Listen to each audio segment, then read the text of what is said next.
I really attribute it to 80% mental, 20% physical. Because most everybody who makes it through basic has the physical capability of making it through EOD school. It's just, do you have the willpower? Do you have that grit?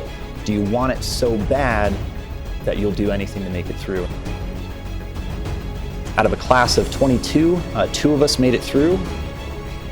There was no plan B. It was all or nothing. That's the kind of grit and determination that it takes to be a part of this kind of community. Fire in the hole! Fire in the hole! Fire in the hole!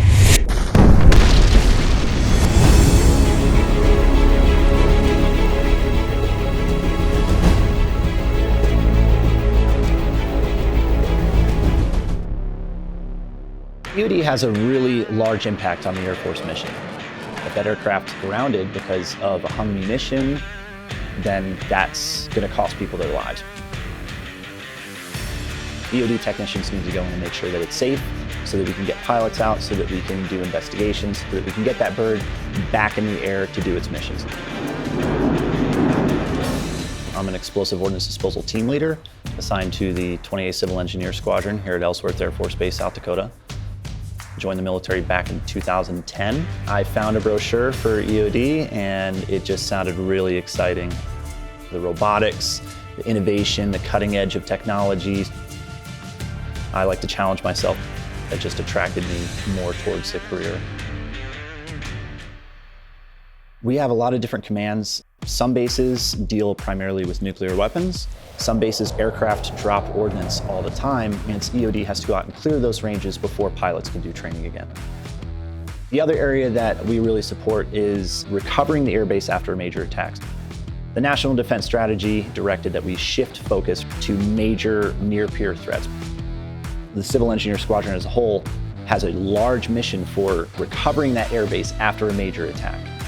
EOD technicians need to go out to that airfield and do an assessment of what ordnance is left over and dispose of or render safe any ordnance that's left over before follow-on troops can come in and repair the airfield to get aircraft back in the air.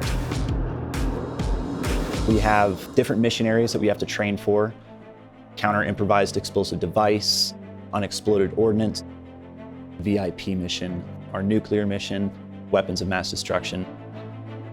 We do a lot of demolition training and robotics training, and we work with other agencies to try and see what they do and share knowledge and experience, share tools and tricks of the trade. And then there's your daily errands.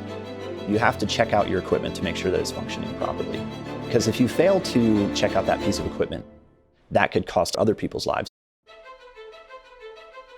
So we do put our people in harsh situations. We put them under stress intentionally to try and get them to understand that you need to push through to complete the mission. If you were on a mission and your team leader got blown up, that team member who's just an airman is going to have to fill those shoes. That's a big pill to swallow, and that's something that we expect all of our airmen to be able to do.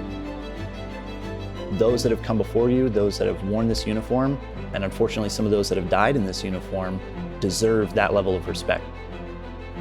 We never forget that we have each other to rely on. We really are a team, we really are a family, and I think that's what makes our culture so distinguishable. As much as I mentioned EOD, the career field, as being a family, CE is just that. It really is a family. What drives some of that is that most jobs in CE on a good day could get you killed. All those people need to know that they can rely on the person to their left and their right. So it builds that relationship, that camaraderie, that sense of purpose and pride, and I think that's why we are so close as a squadron. The military has given me a sense of purpose that I think would be really difficult to compare to on the outside. I've been to over 18 countries throughout almost all continents of the world, and it's been a blast to experience that different culture, that different piece that you can't learn from a book, you can't learn it in a school. And so throughout the years, I've really learned that our people are our most valuable asset. That's what makes us the best Air Force in the entire world. My name's Technical Sergeant Andrew Nichols, and I'm a United States Air Force civil engineer.